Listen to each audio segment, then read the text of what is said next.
त्या शिवरायांच्या राज्यामध्ये मला तर असं वाटतं की त्याची पूर्ण ब्ल्यूप्रिंट बाळासाहेबांनी शिवसेनेत टाकलेली आहे. शिवसेनेने सांगितलंय 80% समाजकारण आणि 20% राजकारण. पण काही पक्षांचं 100% राजकारण आहे, 80% समाजकारणाचा काहीच पत्ता नाही. कारण आत्ताच भाऊंनी सांगितलं, ताजने भाऊंनी, की निवडणूक आली की कर्जमाफी, निवडणूक आली की मिळावे, निवडणूक आली की शासन आपल्या दारी. बरोबर ना? इथं जनता बेरोजगारी आणि तिकडं शासन आपल्या दारी. बरोबर ना? इकडं उपासमारी आणि तिकडं शासन आपल्या दारी. तुम्ही आहे लाडक्या बहिणी, बरोबर ना? लाडक्या बहिणी आहे, बरोबर ना? आता मी माझ्या बहिणीले 1500-2000 रुपये टाकतो ओवाळणी करताना, पण मी काही घराच्या समोर बॅनर लावत नाही. माझ्या बहिणीले मी 1500 रुपये टाकले म्हणून. लावतो का? कोणता तरी भाऊ लावतो का? बरोबर ना? यांचं काम कसं आहे, देते 1500 रुपये पण मोठी फ्लेक्स, माझी बहीण लाडकी बहीण. मुंबईला जा, तेच लागून आहे हायवेवर. म्हणजे आम्हाला उपकार करताय का? पैसा कुणाचा? यांच्या घरातला आहे का? आपलाच पैसा आपल्याला देतात तरी यांची जाहिरात पहा. म्हणजे हे जाहिरात नेमकी कशासाठी आहे? तर आम्ही योजना सुरू केली. अरे सांगायची गरजच नाही ना, बहिणीला माहित आहे ना. ही योजना तर 1500ची आहे. महाविकास आघाडी आली असती तर 2400ची योजना होती, बरोबर ना? ही 2400ची योजना आपल्याला राबवायची होती. आणि हे अशा पद्धतीने हे भ्रष्ट सरकार आहे. म्हणजे आता भगतसिंग असते तर बीजेपीला कडे पाहून म्हणाले असते, कभी ऑटो के लिए मरे कभी नोटो के लिए मरे.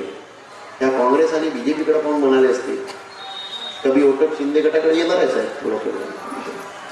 त्या बीजेपीने काँग्रेसला पाहून म्हणाले असते, कभी ऑटो के लिए मरे कभी नोटो के लिए मरे. रहते भगतसिंग तो कहते यार सुखदेव हम भी किन हरामजादों के लिए मरे.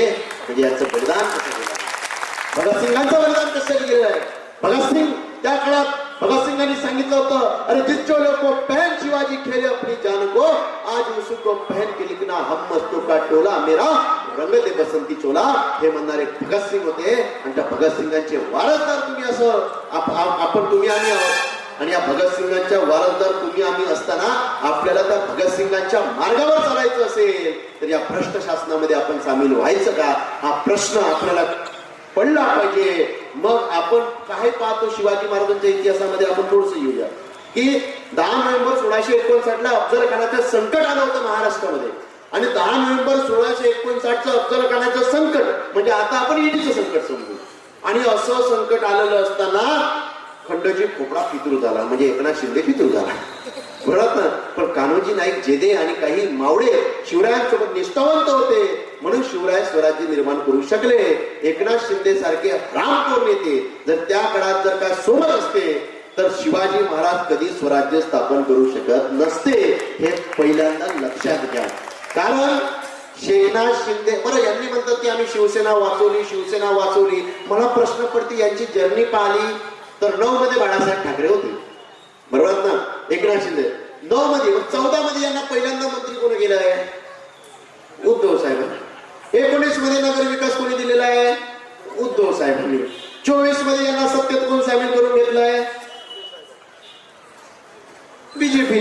यांचं काय? बरोबर ना?